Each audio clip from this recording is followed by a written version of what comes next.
दिन के 12 बज रहे थे, लेकिन सोहन अभी भी सो रहा था। उसकी माँ सुमित्रा ने आवाज दी, उठ जा बेटा, देख सूरज सर पर चढ़ आया है, कब तक सोते रहेगा। लेकिन सोहन पर कोई असर नहीं हुआ। वह चादर से मुंह ढककर दोबारा सो गया। कुछ देर बाद उसे खाने की खुशबू आने लगी। दाल में तड़का लगते ही उसे जोर से भूख लगने लगी। सोहन उठा और सीधा माँ के पास रसोई में पहुँच गया। माँ क्या बनाया है? पहले जाकर नहा, फिर आना, रसोई में दाल चावल बनाए हैं। दाल चावल सोहन को बहुत पसंद थे। वह फटाफट आंगन में गया और हैंडपंप से बाल्टी भरने लगा। इसी बीच उसे याद आया कि उसने दांत तो मजा ही नहीं है। उसने फटाफट मंजन लेकर दांतों को रगड़ लिया और साबुन से नहाने बैठ गया। जल्दी से नहाकर कपड़े पहनकर रसोई में पहुंच गया। तब तक खाना तैयार हो चुका था। माँ ने खाना परोस दिया। खाना बहुत ही स्वादिष्ट था। सोहन ने भरपेट खाना खाया। वह खाना खाकर उठा तो माँ ने टोक दिया, अब कहाँ चल दिया? माँ, लगता है खाना कुछ ज्यादा ही खा लिया, बहुत तेज नींद आ रही है, मैं तो सोने जा रहा हूँ। सुमित्रा, हे भगवान, अभी 1 घंटे पहले ही तो सोकर उठा है। तुझे बस सारा दिन यही काम है, उठो, खाओ और सो जाओ। तुझे पता है तेरे पिता खेत में कितनी मेहनत करते हैं, तब हमें 2 वक्त की रोटी मिलती है। कुछ नहीं तो जाकर उनकी मदद ही कर दिया कर। उनके लिए खाना ले जा, मैं अभी तैयार कर रही हूँ। सोहन पर तो जैसे दुखों का पहाड़ टूट पड़ा। सोहन, माँ, तुम्हें पता है इतनी धूप में पहले एक बार मैं खाना देने गया था, आकर कितना बीमार पड़ गया था। तुम ही चली जाना, मैं तो सोने जा रहा हूँ। सुमित्रा को बहुत गुस्सा आया। उससे पहले वह कुछ कहती, सोहन तेजी से अपने कमरे में जाकर सो गया। सुमित्रा खाना लेकर खेत पर पहुंची। कबीर दास बहुत मेहनत से खेत जोत रहे थे। सुमित्रा, सुनो जी, पहले खाना खा लेते। कबीर दास, अरे तुम इतनी धूप में क्यों परेशान होती हो? सोहन के हाथ से खाना भेज देती। सुमित्रा, हमारे तो भाग्य ही फूट गए हैं। ऐसा आलसी बेटा मिला है, बस खाता और सो जाता है। भगवान जाने इस लड़के का क्या होगा। कबीर दास, चिंता मत करो, एक दिन सब ठीक हो जाएगा। सोहन के माता पिता सोहन की आदत से बहुत परेशान थे। वह कोई भी काम नहीं करता था, बस सारा दिन सारा रात सोते रहता था। एक दिन सोहन के पिता ने कहा, बेटा, मैं खाद और यूरिया लेने शहर जा रहा हूँ, 2 दिन लग जाएंगे, फसल तैयार होने वाला है। तू सुबह खेत पर चले जाना और सारा दिन वही रहना। शाम को खाना खाकर रात को वहीं सोने चले जाना। कहीं कोई जानवर खेत में घुस जाए या कोई और हमारी फसल को नुकसान न पहुँचा दे। सोहन, पिताजी, मुझसे यह सब नहीं हो पाएगा, आप माँ को बोल दीजिए। कबीर दास, नालायक, खेत की देखभाल आदमी का काम होता है। अगर मुझे पता चला तू खेत पर नहीं गया या फसल को नुकसान हो गया तो तेरी खैर नहीं। सोहन डर गया।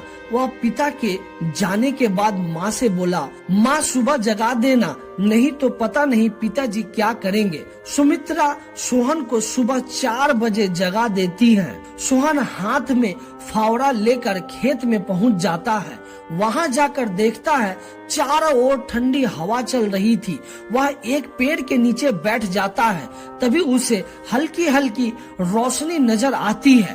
पूरी खेत लाल रोशनी से भर जाता है। सोहन ने यह सब पहली बार देखा था। वह आश्चर्य से सब देख रहा था। कुछ ही देर में सूरज उगने लगा। यह देखकर सोहन को बहुत आश्चर्य हुआ। कुछ ही देर में सभी गांव वाले खेत में काम करने आ गए। सब अपने अपने खेत पर काम कर रहे थे। सोहन पेड़ के नीचे बैठा था। तभी उसके पास के खेत से माधो काका आए। माधो काका बोले, सोहन, मेरे खेत में पानी लग गया, अब तू अपने खेत में पानी काट ले। सोहन बोला, काका, मुझे तो कुछ पता नहीं, ये सब तो पिताजी ने कभी नहीं बताया। माधव काका बोले, बेटा, कभी पिता के साथ खेत आया है जो तुझे पता होगा? माधव काका ने अपने बेटे को बुलाकर पानी सोहन के खेत की ओर कर दिया। माधव काका बोले, जब पूरा खेत भर जाए तो हमें बता देना। सोहन बैठकर देखता रहा, लेकिन सुबह जल्दी उठने के कारण उसे नींद आ गई। खेत में पानी बहुत ज्यादा भर गया। तभी माधो काका दौड़ते हुए आए। माधो काका बोले, नलायक यहाँ सोने आया है, अपने पिता की सारी मेहनत बर्बाद कर दी, सारी फसल नष्ट हो गई। सोहन हड़बड़ा कर उठा। उसका खेत पानी से लबलब भरा हुआ था। माधो काका ने जल्दी से पानी दूसरी ओर काटा, लेकिन तब तक बहुत देर हो चुकी थी। लगभग आधी फसल खराब हो चुकी थी।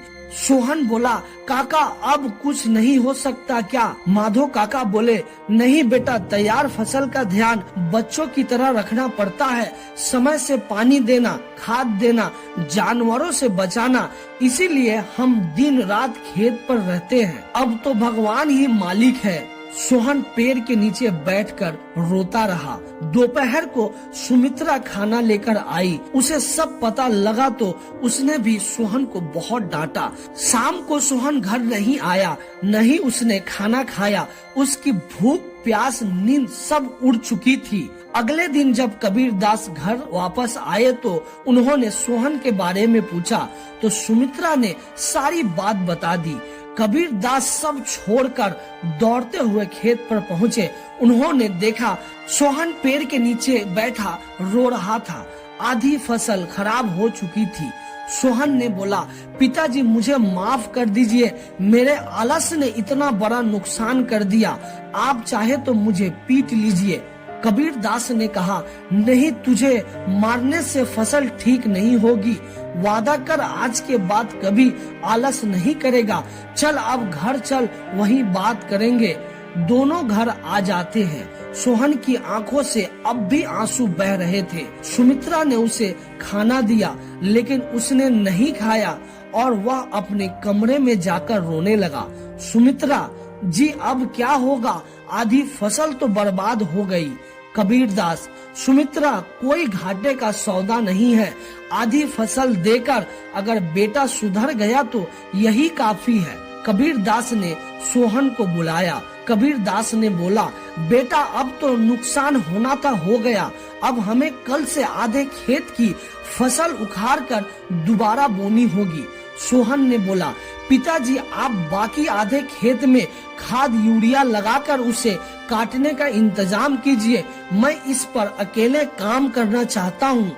अगले दिन सुबह 4 बजे सोहन अपने पिता के साथ खेत पर पहुंच गया और पिता के बताए अनुसार खेत पर काम करने लगा। और उसके बाद ठीक 4 महीने कठिन परिश्रम करने के बाद नई फसल कुछ बढ़ती हुई दिखाई देने लगी। सोहन अब एक मेहनती इंसान बन चुका था। दोस्तों, इस कहानी से हमें क्या सीख मिलता है कि मेहनत से हमें हर चीज करनी चाहिए, क्योंकि मेहनत के बदौलत ही हम कुछ भी हासिल कर सकते हैं। आलस हमारी जिंदगी को खराब करती है। अगर